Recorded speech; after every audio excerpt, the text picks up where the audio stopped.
Hello, pickleballers. Today I am joined by a very special guest. You may know him from calling some of the PPA matches in the past. Here I have Dave Benz. Dave, how you doing? Tyler, I'm great, man. Thanks for having me on. Hey, absolute pleasure to have you on. And Mark was able to set this up for us, and he said that you were the GOAT of commentating and sportscasting. Some of you may know him as the announcer for the Minnesota Timberwolves for about 10 years. Is that right? Yeah, I did 10 years with the Timberwolves. That's absolutely right. That's pretty cool. And you have some other pretty cool stuff on your resume of sportscasting. Why don't you go ahead and let the listeners and viewers know what else that is? Oh, man. Where to begin? I mean, I've been doing this for 30-something years, and I guess the highlights would be, doing the NBA, as you mentioned, obviously pickleball, but I got to do the Olympics in 2016. I did fencing and synchronized swimming and the modern pentathlon, which were three events I knew nothing about before they asked me to do it. Then obviously I became a quick study.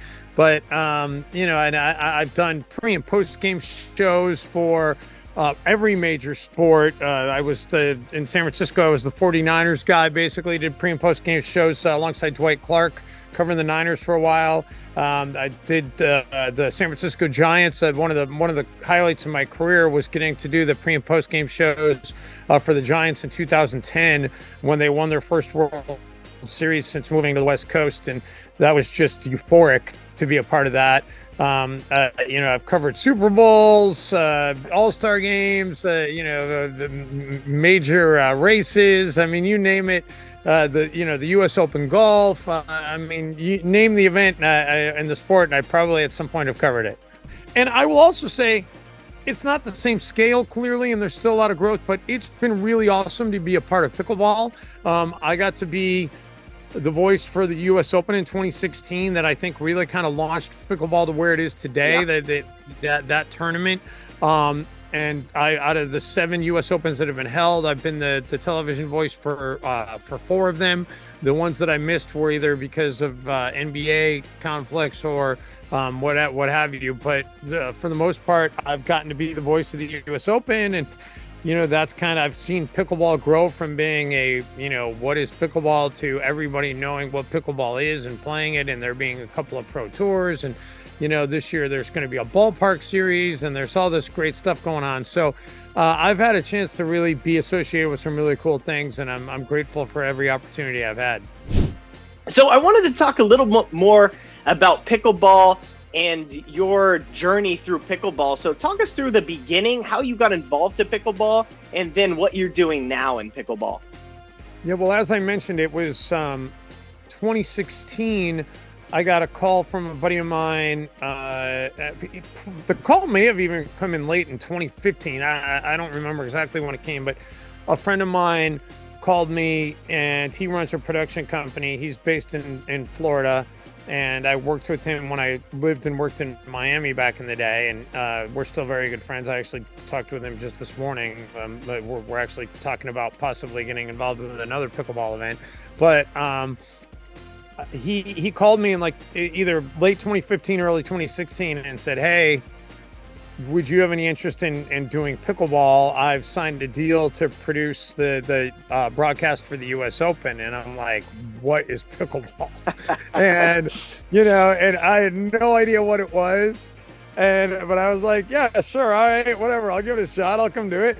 So I went down to, the US Open. And the great thing about it was, everybody told me, they're like, "Listen, pickleball's never been broadcast on TV, at least not, there may have been some streams of it somewhere on some, lower stuff, but it had never been broadcast on a major sports network before." And, I was basically told, like, "Hey, you've got a blank slate. Like, there are no predecessors. There are no terms that have been coined, nothing like that." So, I was able to kind of embrace that. And, like I said, I did that first US Open, and I feel like I've coined a couple of pickleball phrases that I don't know how much they've caught on. I know I've used them, but when a game goes past 11, I always call it extra pickleball. And the other one that I like to use is if somebody goes into the kitchen and they hit like a great shot, but it ends up getting wiped off because of the football. I call that the kitchen sink. So, you know, Yeah, it's that's like a classic. That's a good one. What's one thing from a sportscasting perspective has changed from 2016 other than these advanced analytics? But from 2016 to now, are you changing your approach at all to, I guess, display the game in a different sort of light? The thing that has changed really is I can remember in 2016 and, you know, maybe even 2017, like the first couple of years, really being more aware of explaining the sport and what it is and how it works and how the scoring works and all that.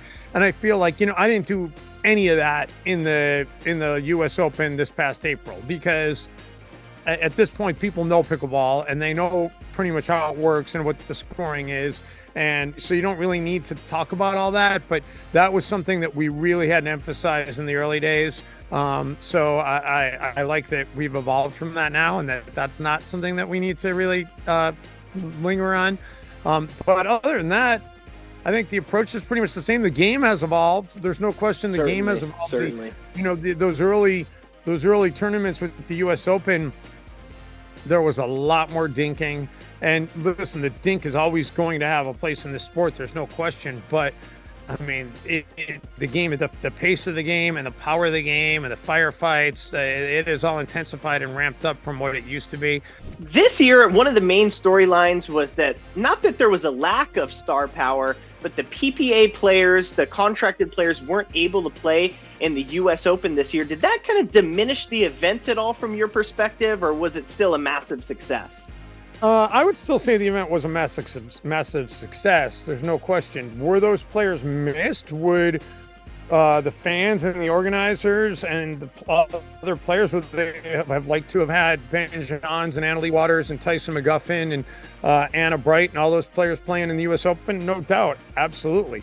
But at the same time, the competition level was fantastic. Some of the things that we saw, I mean, we saw a golden pickle, which I'd never seen before. I didn't even know the term existed. But you know, for those who don't know, a golden pickle is when you start the game off 0-0-2 and you never relinquish the serve, you roll off 11 straight points and it's game over. I mean, we saw that in a women's doubles semifinal, I think, at the US Open. And so, I mean, there were a lot of memorable moments. There was a lot of great competition. Those players were certainly missed, and the PPA made its decision. And, you know, I you know, knowing a little bit that I'm not going to share on this podcast, but knowing a little bit about how that decision, you know, came about, it's frustrating for me that, and this is kind of the politics stuff that I alluded to. It's frustrating to me that politics did get involved, because I can tell you, knowing a bunch of the players, I know the players would have liked to have been at the US Open. The PPA did put on an event on the West Coast that coincided with the US Open, so those players were busy playing. But you know, and I'm sure that PPA event was fantastic, because they put on great events and great tournaments, and the league has really been impressive to see where it's gotten to. But, you know, I'm knowing what I know about the players. I know many, if not most or all of them, would have preferred that they be allowed to go play in the US Open, because that really is kind of a special place to everybody that plays pickleball. So, switching topics a little bit, I was curious, you've been in pickleball for a while. You've seen the growth. You've talked about how there's less dinking. If you were to give any tips for players that are aspiring pros, what comes to mind? Oh, I'm probably the wrong person to ask that question, because my pickleball game is not great. I mean, I do play. I love to play. I actually just played on Father's Day. My son and I went and played for a couple hours to the courts here by my house. I live in the San Francisco Bay Area, and there's a couple of different options that I can go to go play. You know, I'm probably a 3.5, maybe on a good day I'm a 4.0. But I'm just, you know, I'm not amazing. I love it, but I'm not amazing. But I would say the biggest thing is just, you know, make sure, you know, before you try to do that power game as a player, get the foundations down, get the basics, know where you're supposed to be on the court, work on your footing, where's your paddle position going to be for certain shots. And I'm still learning these things. I every time I go, if I'm playing with somebody who's better than me, I try to watch what they're doing. I try to look at where they're positioning themselves, how they're holding their paddle, what they're doing, because that's the best way to learn. And going out on a court with somebody who's better than you and getting your butt kicked isn't necessarily the worst thing in the world, as long as you're taking something away with it to help make your game better. A lot of people here in the pickleball world like to talk about, hey, pickleball getting into the Olympics. In knowing what I know now, pickleball is really still a long ways away from getting into the Olympics, because in order for you to get into the Olympics, there are certain criteria that need to be met. And one of the criteria that needs to be met is there needs to be at least 70 countries that have a significant amount of people that are playing the sport. And I don't really think that pickleball is anywhere near that right now. And conversely, padel is kind of the opposite of pickleball. Padel is being played internationally. I think there's, I think they've met the country criteria. They've got, like 90 something countries that are playing it at a high enough level to qualify for Olympic consideration. One of those countries does not happen to be the United States. It's so opposite, because it's like pickleball is huge here. Nobody knows a thing about padel, but around the globe, people know about padel and they don't know anything about pickleball. So pickleball really needs to figure out a way to crack into the international audience if they really want to grow. And I don't think that's lost on the the people who are probably going to drive that are the pickleball equipment manufacturers. Those are the people who are probably going to be looking at Europe as an untapped market and really trying to see if they can get a foothold over there, because like anything in life, follow the money. And if there's money to be made, then and the one thing pickleball has over a sport like padel, you need a bigger court, and you need plexiglass walls. So it takes a lot more space, and it takes a lot more money to build those courts. Pickleball, it's a simple court, it's a small court. So I think the opportunities internationally are huge for the sport, and I think that's where the biggest growth is going to come from. All right, one last thing for you. This comes from a community member on pickleballers.io, and they asked you, what is the most challenging thing about being a pickleballer sportscaster? Oh, wow. Probably patience. Makes sense. I mean, seriously, patience, because you never know. I mean, sometimes, especially when doing the PPA events on a championship Sunday and they go best of 5. I mean, if you get the 3, it's usually men's doubles, women's doubles, and and mixed doubles, and then also the singles. You could have, if you have 5 matches, although the singles, I believe they it's just best of 3 now. Yeah, best of 3. Yeah. But if you get the rest all go, if they all go the distance, you're in for a long day. And so I'd say that's the biggest thing. And people always ask me, and I'm gonna just say this right out. I'm gonna just put this out here right away. People always ask me, do I have a rooting interest?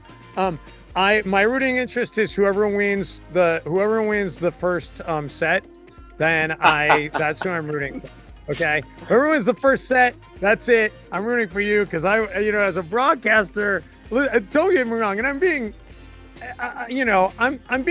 probably being like 98% sincere. You do get, on occasion, you get those amazing matches that go the distance and there's a lot of drama, and then you're like, okay, well, that was worth the 2.5 hours, right?